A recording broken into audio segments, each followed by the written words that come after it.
Assalamualaikum warahmatullahi wabarakatuh. Perkenalkan, nama saya Devita Safira Cindy Arizona. Saya dari Prodi Psikologi semester 5.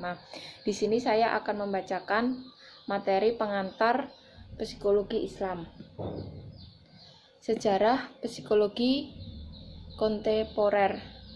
Periode spekulatif. Pada periode ini psikologi didefinisikan sebagai studi jiwa yang membahas kesadaran dan proses mental yang berkaitan dengan jiwa, yaitu tokohnya Plato atau Aristoteles, metodenya filsafat. Pada periode ini, psikologi bernuansa filosofis, sebab penekanannya adalah pada konsep jiwa. Ilmuwan psikologi di sini berperan untuk merumuskan hakikat jiwa, yang proses penggaliannya didasarkan pada pendekatan spekulatif. Psikologi seakan-akan masih menjadi bagian dari disiplin ulama awal yang membahas jiwa atau nafs semata-mata bersumber dari Al-Quran dan hadis. Selanjutnya, kajian kelompok ini berkembang menjadi ilmu kalam dan tasawuf. Salah seorang tokoh yang terkenal dari kelompok ini adalah Imam Ghazali. B. Kelompok kedua muncul dari periode kekuasaan daulah Abbasiyah. Mereka melakukan gerakan penerjemahan, mengomentari, memperkaya filsafat Yunani. Selain Al-Quran dan hadis, kelompok ini juga memanfaatkan filsafat Yunani yang telah direvilisasi sebagai landasan mengkaji jiwa. Salah seorang tokoh yang mewakili mereka adalah Ibnu Rushd. Selanjutnya, kajian mereka berkembang menjadi filsafat Islam. Jadi, dalam kurun waktu kurang lebih 7 abad dalam dunia Islam, jiwa dibahas dalam kajian yang bersifat sufistik atau filosofis. Dan filosofis setelah dunia Islam redup dan digantikan oleh dominannya budaya sekuler Barat. Kajian jiwa secara kesimpulan, secara Islami pun mengalami kemunduran. Sementara itu, kajian psikologi kontemporer berkembang pesat hingga sekarang. 2. Periode modern. Berawal sejak tahun 1950-an, di Amerika muncul gerakan psikologi Islam. Gerakan ini muncul karena dorongan adanya tuntutan nyata untuk mengatasi krisis yang dihadapi umat manusia. Gerakan ini terus berlanjut dan psikologi Islam terus mendapatkan perhatian hingga pada tahun 1978. Diadakanlah Symposium on Psychology and Islam di Riyadh, Arab Saudi. Bahkan The International Institute of Islam Talks atau ITT, yang merupakan sebuah lembaga kajian yang berpusat di Washington, Amerika, yang mengkhususkan diri dalam Islamisasi ilmu dan konferensinya di Pakistan pada tahun 1985 secara khusus merekomendasikan untuk menggali gagasan-gagasan psikologi yang terkandung dalam Al-Quran. Di Indonesia, perhatian pada psikologi Islam juga dapat ditandai dengan terbitnya Jurnal Pemikiran Psikologi Islam Kalam di Universitas Gadjah Mada atau UGM, Simposium Nasional Psikologi Islam di Universitas Muhammadiyah Surakarta. Jugalah yang menyebabkan Rusia menolak menggunakan ilmu psikologi kontemporer dan lebih memilih untuk mengembangkan ilmu psikologi sendiri dengan penelitian mereka sendiri, sebagaimana yang telah dirintis oleh Ivan Pavlov di masa itu. Karena alasan-alasan di atas, akhirnya banyaklah ilmuwan psikologi muslim yang tergerak untuk mengembangkan psikologi alternatif sebagai aliran baru dalam psikologi dunia, yaitu psikologi Islam. Mereka meyakini bahwa Islam telah memberikan pedoman yang lengkap dan sempurna bagi manusia, termasuk untuk urusan psikologis. Apa itu psikologi Islam? 1. Definisi Psikologi Islam adalah ilmu yang berbicara tentang manusia, terutama kepribadian manusia yang bersifat filsafat, teori, metodologi, dan pendekatan problem dengan didasari sumber-sumber formal Islam seperti Al-Quran dan hadis, akal, indera, dan intuisi. Bisa jadi psikologi Islam juga berdefinisi psikologi Islam merupakan konsep psikologi modern yang telah mengalami filterisasi dan di dalamnya terdapat wawasan Islam. Yang terakhir, psikologi Islam adalah corak psikologi berlandaskan citra manusia menurut ajaran Islam yang mempelajari keunikan dan pola perilaku manusia sebagai ungkapan interaksi dengan diri sendiri, lingkungan sekitar, dan alam kerohanian dengan tujuan meningkatkan kesehatan mental dan kualitas keberagamaan.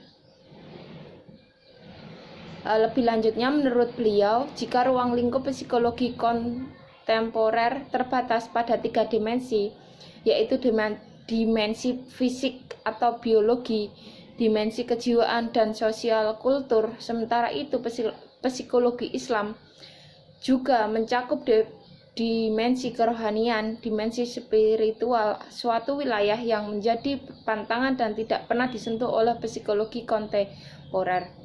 Karena perbedaan landasan, disinilah psikologi Islam akan bertemu dengan tasawuf nantinya. Metode psikologi pengantar Islam. 1. Kelompok yang berusaha mengangkat pesan besar Allah ke dalam pemikiran psikologi dalam artian bahwa mereka bercita-cita untuk membangun psikologi Islam benar-benar dari Al-Quran dan hadis maupun penafsiran ulama tentang keduanya sumber tersebut. Mereka memiliki alasan yang kuat. Menurut mereka tidak ada satupun persoalan yang terlepas dari ajaran Islam. Jadi semua urusan dan persoalan haruslah berpulang kepada 2 pusaka yang dipertaruhkan oleh Rasulullah SAW, yaitu Al-Quran dan Sunnahnya. Terdapat beberapa alternatif metode yang bisa digunakan untuk membangun psikologi Islam, yaitu Mujib dan Mudzakir 2002. 1. Metode pragmatis adalah metode pengkajian dan pengembangan psikologi Islam yang lebih mengutamakan aspek praktis dan pendekatan komparasi, yaitu membandingkan konsep atau tersya'in dengan Islam mengenai gejala-gejala yang sama. Pola verifikasi, yaitu mengungkap hasil-hasil penelitian ilmiah yang menunjang dan membuktikan kebenaran ajaran Islam. Metode idealistik, yaitu metode yang lebih mengutamakan penggalian psikologi Islam dari ajaran Islam sendiri. Metode ini menggunakan pola deduktif dengan cara menggali premis mayor atau sebagai postulasi yang digali dari Al-Quran dan hadis. Konstruksi premis mayor ini dijadikan sebagai kebenaran universal yang dijadikan kerangka acuan penggalian premis minornya.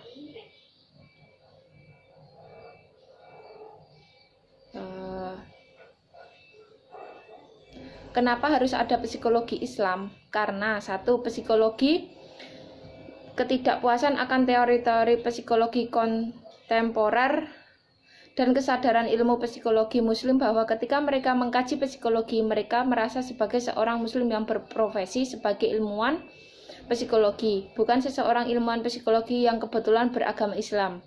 Sehingga pandangan psikologi pun akhirnya dipandang dengan kritis, terutama yang berhubungan dengan pandangan aliran behaviorisme dan psikoanalisa, karena hakikat kedua aliran ini dianggap merendahkan derajat manusia sebagai khalifah Allah di muka bumi.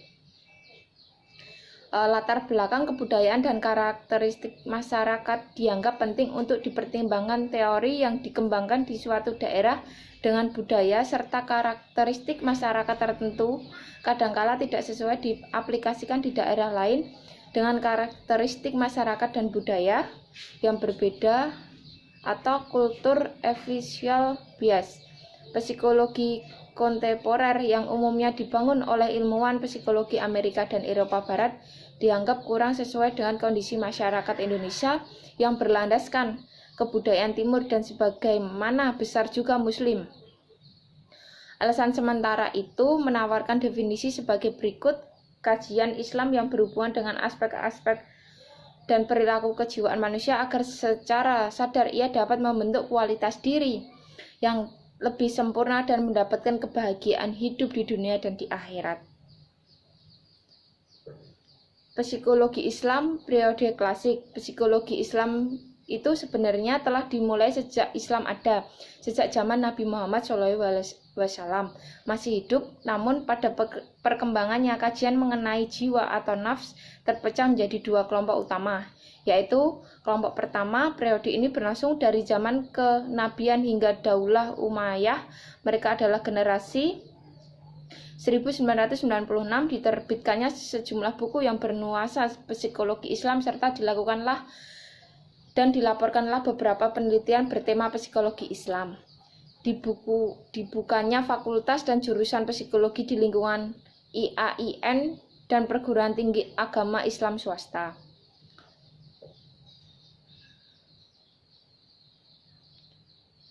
Periode empiris dan eksperimental. Pada periode ini psikologi didefinisikan sebagai ilmu pengetahuan tentang perilaku organis seperti perilaku kucing terhadap tikus, perilaku manusia terhadap sesama, dan sebagainya. Tokoh John Watson, Sigmund Freud, Ivan Pavlov, dan metodenya menggunakan eksperimen. Definisi yang dianut pada periode inilah yang bertahan hingga hari ini, di mana psikologi sudah berupa satu ilmu yang mandiri dan terpisah sama sekali dari filsafatnya. Fokus kajian psikologi pun beralih dari yang awalnya membahas hakikat jiwa dan kehidupan mental menjadi gejala-gejala hingga diketahui melalui mengkaji perilaku saja. Ruang lingkup psikologi Islam. Menurut Prof. Zakiyah Derajat, yang membedakan psikologi kontemporer dengan psikologi Islam dalam rumusan konsep manusia dan dalam pendekatannya, psikologi kontemporer semata-mata menggunakan kemampuan intelektual untuk menemukan dan mengungkapkan asas-asas kejiwaan. Sementara psikologi Islam mendekatinya dengan memfungsikan akal dan keimanan sekaligus. Kegunaannya, maksudnya bangunan psikologi Islam dapat diadopsi dan ditransformasi dari kerangka teori-teori psikologi kontemporer yang telah mapan. Teori-teori tersebut dicarikan legalisasi dan justifikasinya dari Al-Quran dan hadis. Metode ini akan menghasilkan rumusan yang lazim disebut dengan psikologi Islam, bukan psikologi Islam. Langkah-langkah operasionalnya yang dapat ditempuh dalam metode pragmatis sebagaimana yang ditawarkan oleh Al-Faruqi dalam pengislamisasian ilmu modern sebagai berikut: A. Penguasaan disiplin ilmu modern dan penguraian kategoris. B. Survei disiplin ilmu pengetahuan. C. Penuangan kembali disiplin ilmu modern ke dalam kerangka Islam. Pendekatan elektis dengan cara menggabungkan ketiga pendekatan di atas secara bersama-sama tanpa memperhitungkan susunan, sebab setiap pendekatan memiliki keistimewaan dan kelemahannya sendiri-sendiri. Keistimewaannya, satu pendekatan dapat melengkapi kelemahan pendekatan yang lain. Kurang lebihnya seperti itu. Apabila ada salah saya mohon maaf. Wassalamualaikum warahmatullahi wabarakatuh.